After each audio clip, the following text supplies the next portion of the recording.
தமிழ் திரையுலக ரசிகர்கள் அனைவருக்கும் வணக்கம்.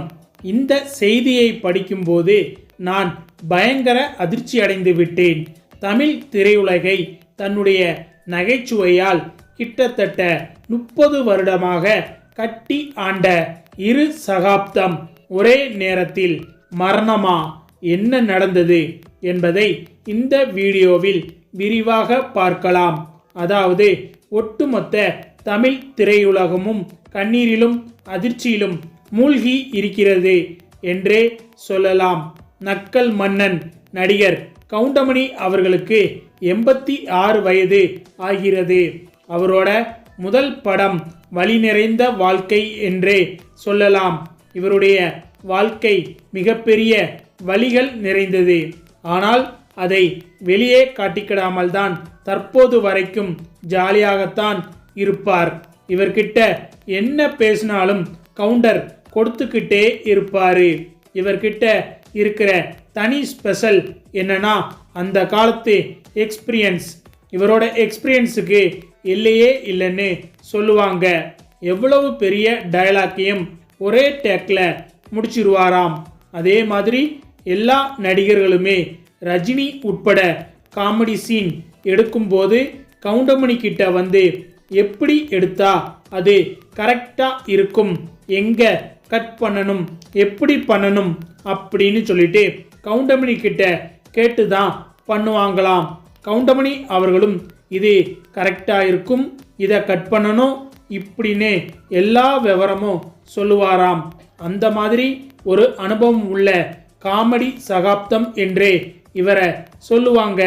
அதனால தான் 30 ஆண்டுகள் இவரும் சரி நடிகர் செந்திலும் சரி இவங்க 2 பேரும் 1970 இருந்தே நடிக்க ஆரம்பிச்சிட்டாங்க. ஆனால் 10 வருஷம் கழிச்சு தான் 1980 இவங்களுக்கு ஒரு சில்வர் ஜூப்ளி ஹிட் மாதிரி அமைஞ்சது.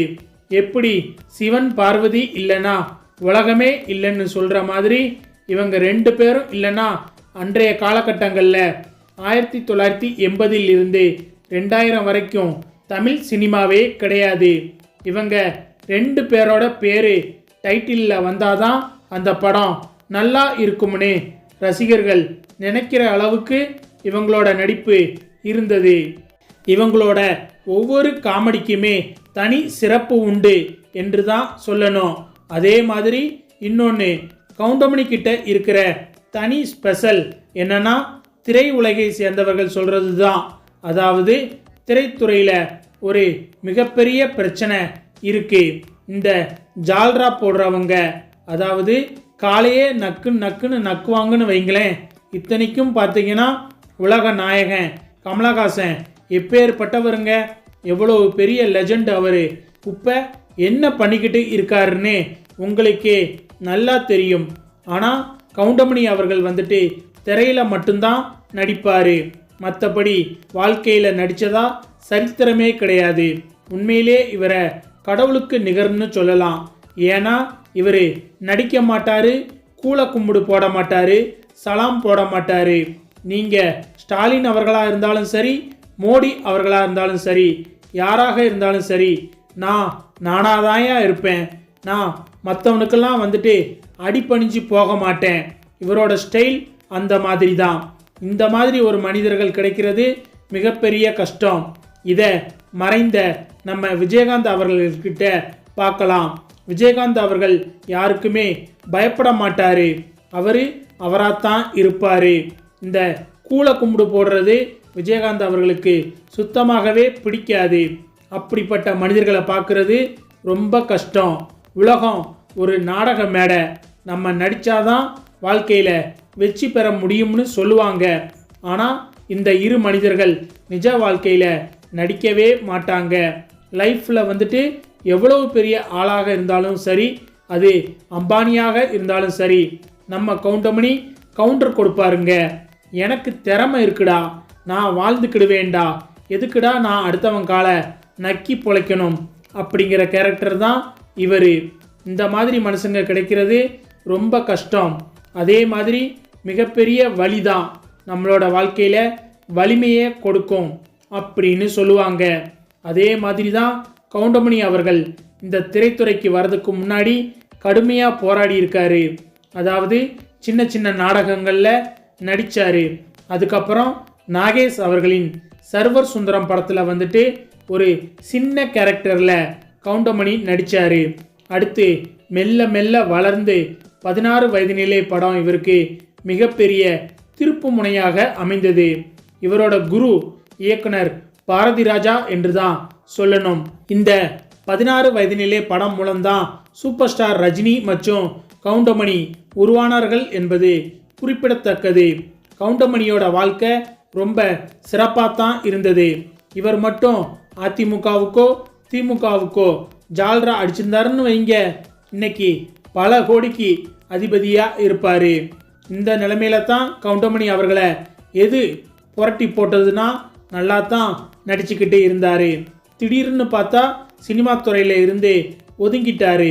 அதுக்கு 2 காரணம் இருக்கு. ஒன்று, இவருக்கு நீரிழிவு நோய் இருக்கு, இரத்த அழுத்தம் இருக்கு, உடம்பு அப்படியே உருகி போயிருச்சு. அந்த நோயால் இவர் ரொம்ப அவதிப்பட்டாரு என்பது குறிப்பிடத்தக்கது. இப்போ இவருக்கு 86 வயது ஆகுது. இப்போ அந்த நோய்கள் எல்லாமே சேர்ந்து வச்சு இவரை படாத பாடுபடுத்திக்கிட்டு இருக்கு. இவரோட மனைவியும் சமீபத்தில் தான் இறந்தாங்க. மனைவி இருக்கிற வரைக்கும் தான் கணவனுக்கு மதிப்பு மரியாதைன்னு சொல்லுவாங்க. மனைவி போனதுக்கு அப்புறம் இவர் உடல்நிலையை சரியாக பராமரிக்கிறது கிடையாது. அதனால் இப்போ இவரோட உடல்நிலை ரொம்ப மோசமாக இருக்கு. ராத்திரி 1 மணிக்கு திடீர்னு மூச்சு விட ரொம்ப கஷ்டப்பட்டிருக்காரு. உடனே இவரை மருத்துவமனைக்கு சிகிச்சைக்காக கொண்டு போயிருக்கிறதாகவும் தீவிர சிகிச்சை பிரிவில் சிகிச்சை எடுத்து வருவதாகவும் சமூக வலைதளங்கள் அதிர்ச்சியான செய்தி வெளியாகி வருகிறது. அதோட இன்னொரு செய்தி தான் மிகப்பெரிய அதிர்ச்சியை ஏற்படுத்தி இருக்கிறது.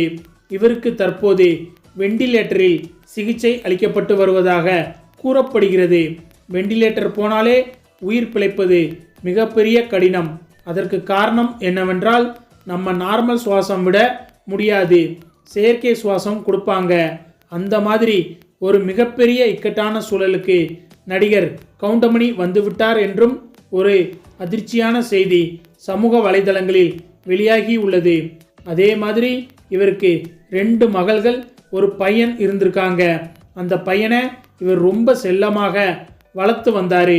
அவருக்கும் கொடிய நோய் ஏற்பட்டு கேன்சர் மாதிரி ஒரு நோயால் இவருடைய மகன் 15 வயசிலே இறந்து விட்டார் என்பது குறிப்பிடத்தக்கது. கவுண்டமணியால் தன்னோட மகனின் மறைவை ஏற்றுக்கொள்ளவே முடியல. ஏன்னா இவருக்கு பெண் குழந்தையை விட மகனை ரொம்ப பிடிக்கும். நம்மளை மாதிரி இவனை கொண்டு வரணும் அப்படின்னு சொல்லிட்டு ரொம்ப ஆசைப்பட்டு இருந்தார். அப்படி இருக்கும்போது இவரோட மகன் 15 வயசுலே இறந்ததுனால இவரால் அதை ஏற்றுக்கொள்ளவே முடியல. அதுக்கப்புறம் தனிமையில் மூழ்கிட்டார். அதுதான் இவரை மிகப்பெரிய அளவில் அழித்து விட்டது. சினிமா துறையில் இருந்து கவுண்டமணி அவர்கள் விலகினதுக்கு காரணம் அதுதான். ஆனாலும் அவ்வளோ பெரிய துக்கத்தை இவர் வெளியே காட்டிக்கிட மாட்டார். அதே மாதிரி தமிழ் சினிமாவில் இவரோட இடத்த நிரப்ப இதுவரைக்கும் யாராலையும் முடியலை அப்படின்னு தான் சொல்லணும். இவருக்கு நிகர் இவர் தான். இப்படிப்பட்ட ஒரு நல்ல மனிதர் மீண்டு வரணும்னு சொல்லி நாம் எல்லாரும் கடவுள்கிட்ட வேண்டிக் கொள்வோம்.